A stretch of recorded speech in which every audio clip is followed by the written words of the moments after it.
À plusieurs reprises, le président français s'est permis de critiquer la politique de Vladimir Poutine. Le président russe n'a jamais réagi à ces attaques, mais lors d'un tête-à-tête, Nicolas Sarkozy va lui en donner l'occasion. Nicolas Sarkozy, très sûr de lui, commence à dire « Avec moi, on va parler des sujets qui fâchent, il n'y aura aucun sujet tabou. Les centaines de morts en Tchétchénie, pour moi, c'est inadmissible. Ania Politkovskaya, la journaliste russe assassinée, pour moi, c'est inadmissible. » Vladimir Poutine, écoute, commence par juste laisser parler Nicolas Sarkozy. Il l'observe et il laisse un temps de silence.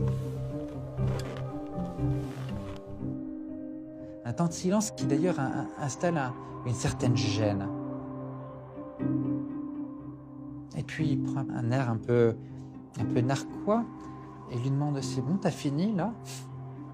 Sarkozy « Oui. » Bon, alors je vais t'expliquer. Tu vois, ton pays, il est comme ça. Mon pays, il est comme ça. Alors maintenant, de deux choses l'une. Ou bien tu continues sur ce ton et je t'écrase, ou alors tu arrêtes de parler comme ça et tu verras, tu viens juste de devenir président de la France, mais je peux faire de toi le roi d'Europe.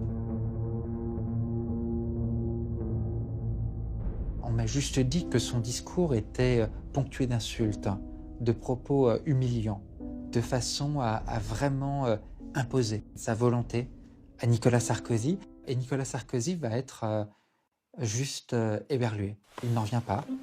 Et Nicolas Sarkozy va avoir du mal à s'en remettre. Il est encore sous le choc de cette conversation lorsqu'il se présente à sa conférence de presse. Mesdames et messieurs, qu'est-ce que vous préférez, que je réponde aux questions? Alors, y a-t-il des questions? Dans la salle, tout le monde s'en rend compte.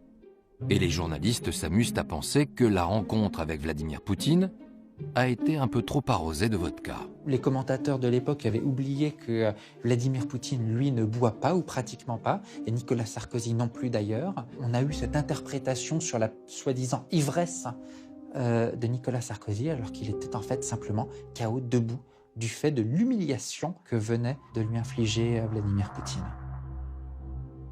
Nous avons évoqué tous les sujets, la Tchétchénie, la journaliste, les droits de l'homme, les droits des homosexuels. Nous l'avons fait calmement, sereinement, mais je l'ai fait sans aucune agressivité.